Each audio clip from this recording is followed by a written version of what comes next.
सभी मित्रों को नमस्कार। मित्रों स्वागत है एक बार फिर से आपका राजस्थान जीके वाला जो शॉर्ट राजस्थान जीके चल रहा है साथियों, उस सीरीज में एंटीबायोटिक हम कंप्लीट कर चुके हैं। लगभग 500 के आसपास क्लास से फिर से साथियों सेकंड चरण शुरू हो गया है।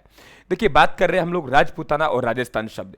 यहां से सवाल बन जाता है कि राजपूताना शब्द किसने दिया, राजस्थान शब्द ने किसने दिया, ये सब हम लोग बात करेंगे यहां से। तो जो साथी नए हैं वे चैनल को सब्सक्राइब कर ले, घंटी के निशान दबा ले साथियों, ताकि नोटिफिकेशन आप तक पहुंच सके। और ये पीडीएफ का आप स्क्रीनशॉट भी ले सकते हो, लेकिन पीडीएफ आपको एक मिल जाएगी तो आप टेलीग्राम से जरूर ज्वाइन करें हमारे टेलीग्राम को साथियों। और निश्चित तौर से आपको लाभ देने वाली सीरीज है। आप वाकई मान रहे हो गुरुजी, वर्षों की तैयारी हमारी एक तरफ और 5-5 मिनट का आपका एंटीबायोटिक एक तरफ। सवाल यहीं से बनेगा साथियों। पिछले एग्जामों को देख लेना और पिछले सीरीज को देख लेना। देखिए क्या कहा गया है। पहले बात करते हैं राजपूताना। मित्रों ये जो राजस्थान प्रदेश है ना, ये राजस्थान प्रदेश कभी भी किसी एक नाम से प्रसिद्ध नहीं रहा। अलग अलग इलाके का अलग अलग नाम चलता था साथियों। मेवाड़, मारवाड़, ढूंढाड़, हाड़ोती, मेरवाड़ा, गोडवाड़ा, अलग अलग इलाके को अलग अलग नाम से जाना जाता था। अलग अलग यहाँ के राजवंश हुआ करते थे। अंग्रेजों ने पहली बार इस प्रदेश को यहाँ आए साथियों, और इन्होंने इन्हें एक नाम देने का प्रयास किया। जैसे सबसे पहले आता है राजपूताना शब्द। ये राजपूताना शब्द राजपूत का ही बहुवचन है। भाई राजपूतों ने शासन किया है और उन्हीं को नाम संबोधित किया गया है। तो राजपूताना शब्द जो सबसे पहले दिया मित्रों, वे दिया मिस्टर जॉर्ज थॉमस ने। ठीक है। और मिस्टर जॉर्ज थॉमस कहां के निवासी थे? आयरलैंड के। और ये ग्वालियर के दौलतराव सिंधिया थे, उनके कमांडर थे। और इनकी मृत्यु कहां हुई? बीकानेर में। इन्होंने इस प्रदेश को सबसे पहले राजपूताना शब्द दिया साथियों, और यह दिया था सन 1800 में।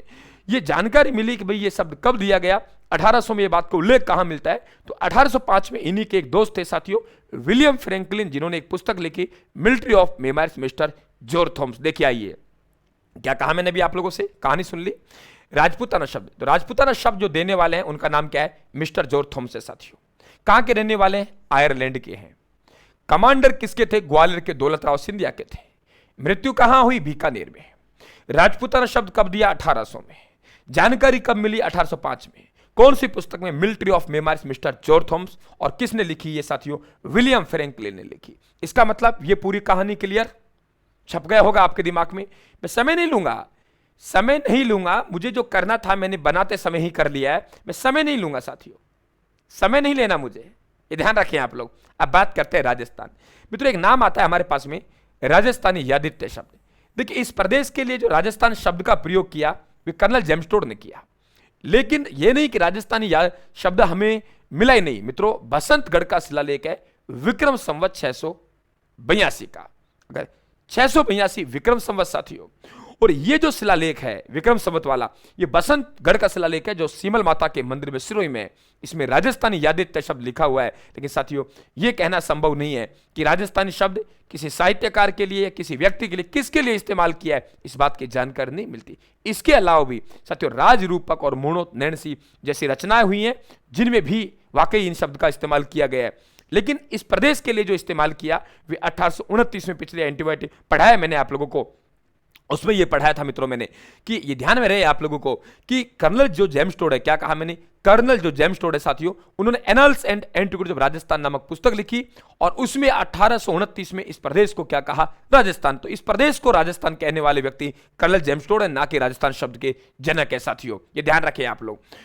अब बात करते हैं आजादी के बाद, कि आजादी के बाद राजस्थान शब्द का विधिवत रूप से कब काम में लिया गया। तो ध्यान रखना आपका एकीकरण बने तो साथियों एकीकरण विधिवती थे। क्या कहा मैंने? एकीकरण विधिवती थे। तो एकीकरण जो विधिवत था तो हम लोग कहेंगे कि पहले चरण का नाम मत्स्य संघ था, लेकिन दूसरे का साथियों राजस्थान, पूर्व राजस्थान संघ था। तो राजस्थान हुआ है ना, तो विधिवत रूप से आजादी के बाद बात करें तो कब लिया? एकीकरण के द्वितीय चरण में। और वे कब हुआ? 25 मार्च 1948 को। विधिवत मान्यता, जैसे संविधान को मान्यता मिलेगी साथियों, संविधान हमारा लागू होगा, देश का कानून को मान्यता मिलेगी, संविधान हमारा लागू होगा, उसी दिन साथियों राज्य को भी मान्यता मिलेगी। तो हम लोग कहेंगे 26 जनवरी 1950 को विधिवत मान्यता मिली साथियों। आज जो राजस्थान देख रहे हैं हम लोग, ये 5900, ये देखिए 5920 किलोमीटर की ये परिधि देख रहे हैं साथियों हम लोग। ये हम लोग क्षेत्रफल देख रहे हैं। ये हमारे पास बन के तैयार हुआ 1 नवंबर 1956 को। और उस दिन आधुनिक राजस्थान के जो मुख्यमंत्री थे वे मोहनलाल सुखाड़िया थे। इसे आधुनिक राजस्थान कहते हैं। तो हमारा घर बन के कब तैयार हुआ? वे हुआ 1 नवंबर के दिन 1956 में। इसलिए साथियों 1 नवंबर को हम राजस्थान स्थापना दिवस मनाते हैं मित्रों। राजस्थान स्थापना दिवस, राजस्थान दिवस नहीं, राजस्थान दिवस तो हम 30 मार्च को मनाते हैं। और 21 फरवरी को राजस्थानी भाषा दिवस मनाते हैं। क्या कहा मैंने? 21 फरवरी को राजस्थानी भाषा दिवस मनाते हैं, राजस्थान दिवस मनाते हैं 30 मार्च को, राजस्थान स्थापना दिवस मनाते हैं साथियों 1 नवंबर को, पता होना चाहिए। और रामायण में मरुकांता शब्द का प्रयोग किया है और ऋग्वेद में ब्रह्मावर्त ऐसा शब्द का प्रयोग किया गया है। तो ये शब्द आपको पूरी तरीके से आना चाहिए और इस बात को आप भी स्वीकार करते हो मित्रों कि यहां से सवाल बनते हैं। टेलीग्राम के लिए ऐसे स्क्रीनशॉट ले सकते हो, राजस्थान बुक के नाम से टेलीग्राम, उसे भी ज्वाइन करें साथियों।